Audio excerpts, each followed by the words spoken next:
ইমিল্যাবের এই ঘড়ির রিভিউর জন্য আপনাদের থেকে প্রচুর রিকোয়েস্ট পেয়েছিলাম। ইমিল্যাব ইমকি ST1 এর বর্তমানে মনে হয় বেশ চাহিদা রয়েছে, রাইট? তো এই ঘড়িটাতে স্পেশাল অনেক জায়গা আছে, যেমন অ্যামোলেড প্যানেল আমরা দেখছি, তারপরে এওডি সাপোর্ট করছে, ব্যাটারি ব্যাকআপ যথেষ্ট ভালো এবং অবশ্যই 1 ইয়ার অফিসিয়াল ওয়ারেন্টি রয়েছে, যে কারণে হয়তো আপনাদের এত আগ্রহ।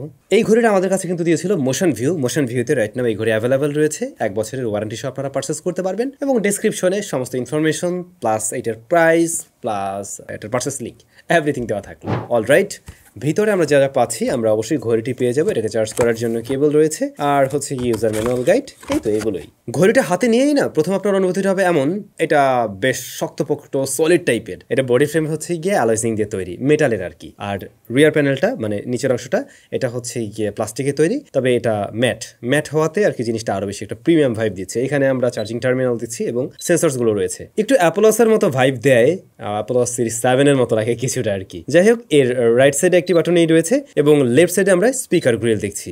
এই ঘড়ির স্ট্র্যাপ সিলিকনে তৈরি এবং সফট, মোটামুটি ভালোই সফট এটা।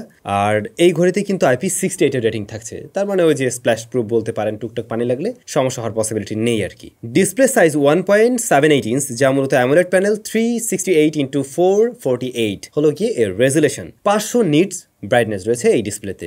এই ডিসপ্লেটা ইনডোরে বেশ ভালোভাবে দেখা যায়, আউটডোরেও দেখা যায়, ডিরেক্ট সানলাইটেও দেখা যায়, বাট স্ট্রাগল করতে দেখা যায় আর কি। তবে খুবই কালারফুল, ভিভিড টাইপের কালার দেয় এই ডিসপ্লেটা এবং ব্ল্যাকটা 100% পিওর ব্ল্যাক দিচ্ছে, মানে এটা অ্যামোলেড প্যানেল যেহেতু, আবার এওডিও সাপোর্ট করছে। ডিসপ্লেটার কালার রিপ্রোডাকশন যথেষ্ট ভালো এবং বেশ রেসপন্সিভ টাইপের ডিসপ্লেটা। তবে এখানে আমরা হাই রিফ্রেশ রেট পাইনি ডিসপ্লেতে। ওভারঅল ডিসপ্লেটা ভালো লাগছে আমার কাছে আর কি, বাট ডিসপ্লের বেজল এরিয়া আর একটু ন্যারো রাখলে না এটা দেখতে আরো বেশি সুন্দর লাগতো। তবে ডিসপ্লের উপরে যে গ্লাসটা রয়েছে, এই গ্লাসটা কার্ভ, চারিদিক থেকেই কার্ভ, দ্যাটস ওয়াই দেখতে আরো বেশি জোস লাগতেছে। এই ঘড়িতে আপনারা 100+ ওয়াচ ফেস ফ্রিতেই ব্যবহার করতে পারবেন এদের অ্যাপ্লিকেশনে কানেক্ট করার মাধ্যমে। মিব্রু ফিট যে অ্যাপ্লিকেশনটা রয়েছে, এটা আপনারা অ্যান্ড্রয়েড iOS বোথ প্ল্যাটফর্মে ইউজ করতে পারবেন এবং ওটার সাথে কানেক্ট করার পরে 100+ ওয়াচ ফেস ব্যবহার করা যাবে। পাশাপাশি ফোনে আসা নোটিফিকেশন গুলো পাওয়া যাবে এখানে, এমনকি কল আসলেও রিসিভ করে কথা বলা যাবে। ব্লুটুথ কলিং সিস্টেম সাপোর্ট করছে এই ঘড়িটা। কল কোয়ালিটি হলো এমন, মোটামুটি এইটুকু দূরত্ব রেখে কথা বললে আপনি ঠিকঠাক সাউন্ড পাবেন, মানে লাউডনেস ঠিকঠাক আছে। বাট অপর প্রান্তের ব্যক্তি যদি মোবাইল দিয়ে হোক বা যেটা দিয়ে কথা খুব কাছাকাছি নিয়ে কথা বলে, জোরে বলে,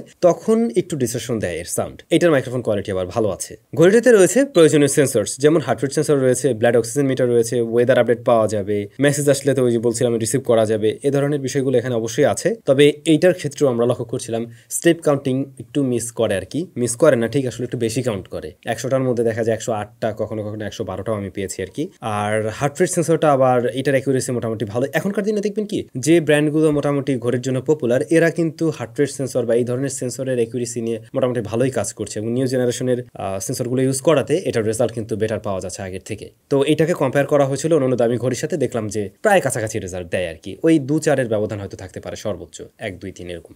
এর রাইট সাইডে যে মাল্টিফাংশনাল বাটন রয়েছে, এটা ঘুরে তো ভালো, বাট এটা যদি ক্রাউন হুইল হতো, এটা মনে হয় আরো আমাদের একটু মানে কাজ করতে আর একটু সুবিধা দিত আর কি। তো এই ব্যাপারটা আমি মিস করতেছি এই ঘড়িতে।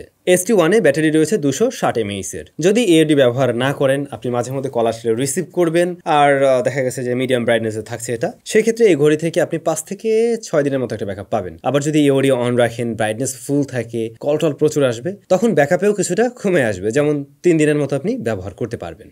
ST1 এর প্রাইস ছিল 4,490 টাকা। 4,500 টাকার এই ঘড়িতে ভালো লাগার জায়গার মধ্যে থাকবে ডিসপ্লেটা, এটার ইউআইটা বেশ স্মুথ ছিল, এটাতে 1 বছরের ওয়ারেন্টি রয়েছে এবং এর কল কোয়ালিটিও ভালো লাগবে। বাট যে সমস্ত জায়গাগুলোতে অবশ্যই স্টিল কমতি আছে, ফার্স্ট অফ অল এটার ব্যাটারিটা আর একটু বড় থাকতে পারতো, লাইক 300 mAh এর হলে এটার থেকে আর একটু বেটার ব্যাকআপ বেশি আমরা পেতাম।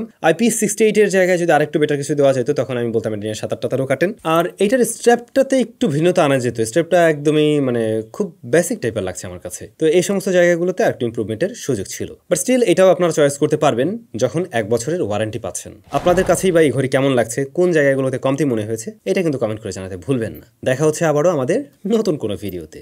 Till then, take care.